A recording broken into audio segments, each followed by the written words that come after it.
Bismillah, Assalamualaikum warahmatullahi wabarakatuh. Alhamdulillah, salatu wassalamu ala rasulillah wa ala alihi wa sahbihi wa man wala ba'du. Kita sampai ke pertemuan yang ke-29. Insya Allah ini adalah pertemuan yang terakhir, di mana kita akan membahas modul 5, pembahasan uji kompetensi 5, yang seharusnya kita sudah kerjakan bersama-sama. Kita langsung saja ke bukunya, uji kompetensi 5, maksudnya modul 5. Oke, baik. Silahkan sambil disimak. Nomor 1, pernyataan berikut benar kecuali. Coba, ungkapan ini berarti semuanya adalah benar kecuali satu yang salah. Surat resmi menggunakan kop surat, benar ya? Berarti ada yang salah nanti. Surat resmi menggunakan nomor surat, betul. Surat resmi menggunakan bahasa yang santun. Surat resmi menjatuhkan tempat penulisan surat.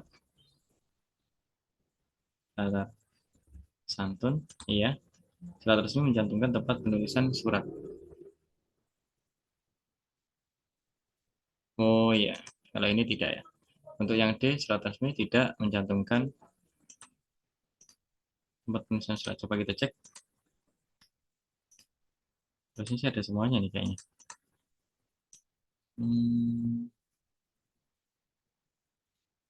Kita diskusikan dulu ya. Terusnya sih ada ya.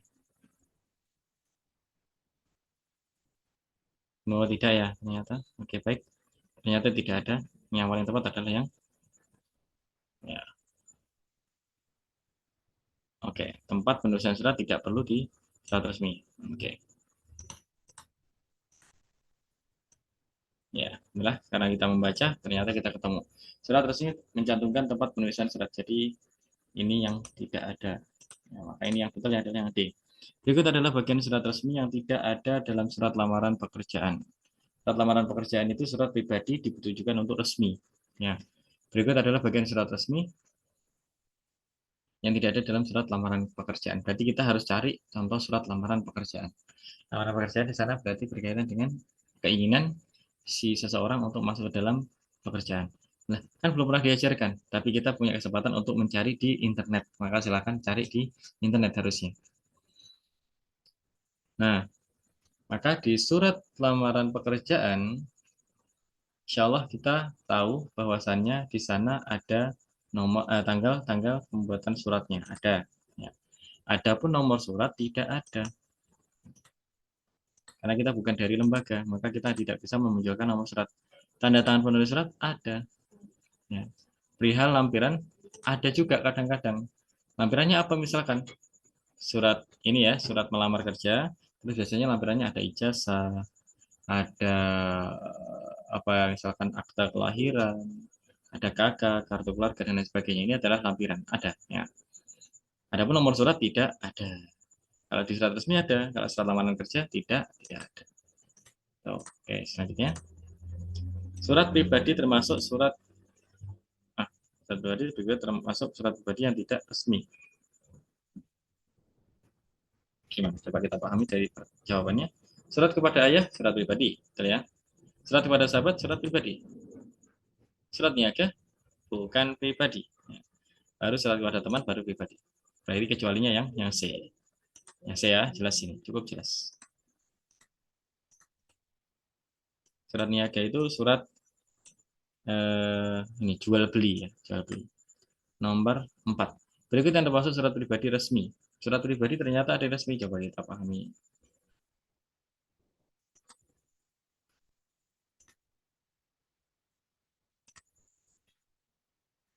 Maaf. Surat termasuk pribadi tapi resmi. Surat pengembalian barang. Nah ini surat pengembalian barang ini surat resmi biasanya dari kalau perpustakaan ya dari perpustakaan resmi ada kopnya biasanya.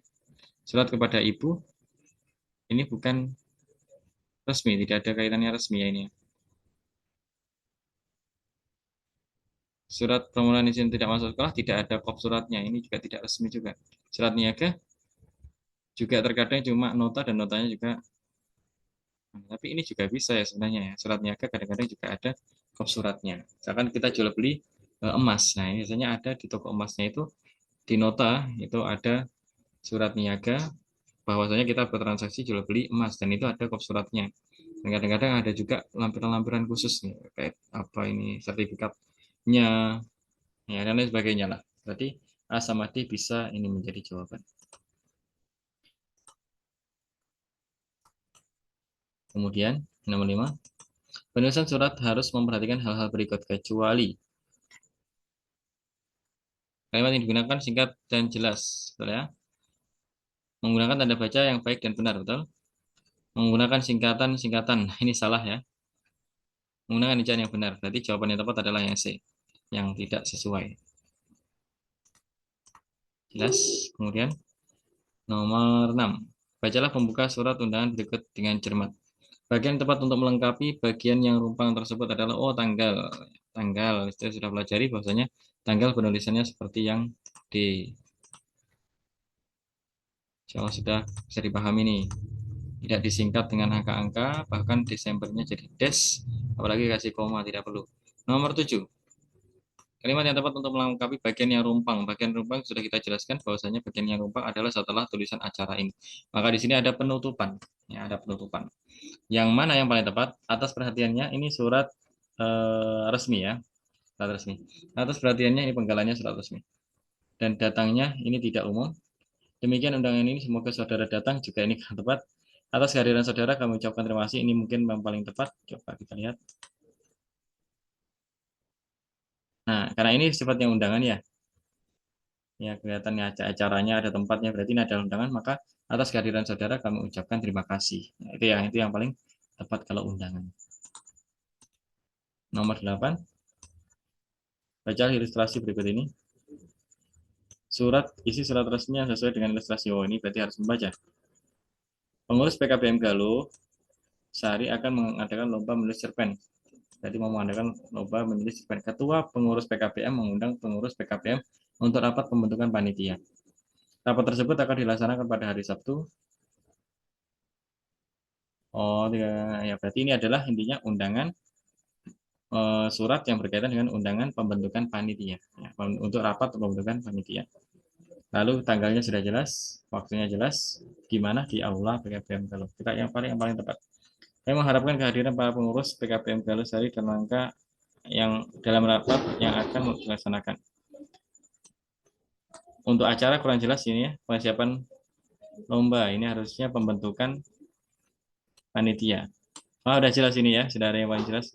Coba kita koleksi lebih jelasnya. Tanggalnya sama semua, insya Allah ini sama nih. Ya, ruang aula, iya. Yang paling tepat adalah yang C ya. Kalau yang sudah baca, sudah mengerjakan, paham. Kalimat pembuka surat yang tepat adalah ini surat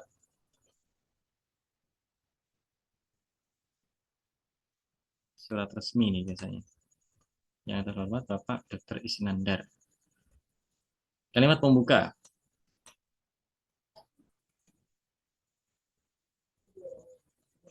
Kayaknya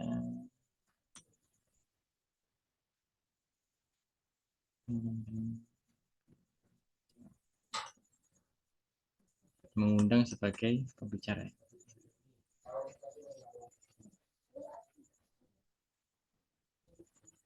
Ya. Ini yang paling tepat sepertinya jelas yang A. Insya Allah. Dan ini kami beritahukan bahwa PKPM. Jadi kita kasih tahu kronologi maksud daripada surat ini. Baru nanti kita sampaikan hari tanggal, terus tujuan kita berada di belakang. Di bawahnya. Kami mohon kesediaan Bapak untuk menjadi pembicara. Yang A. Kemudian nomor 10. Kalimat efektif yang tepat untuk kata yang bergaris bawah dalam surat undangan di atas.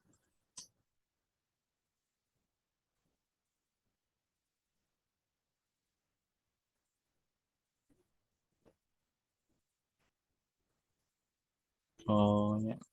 Maksudnya adalah bagian yang ini ya. Saya sudahi surat ini, ini kurang tepat ya. Ya, untuk menutup ini kurang tepat. Nah, ya, yang paling tepat di sini karena ini undangannya adalah untuk ibu ya, ibu maka yang tepat adalah yang D. Dan ini lebih sopan dan lebih pas untuk dituliskan di sini, yang paling sesuai.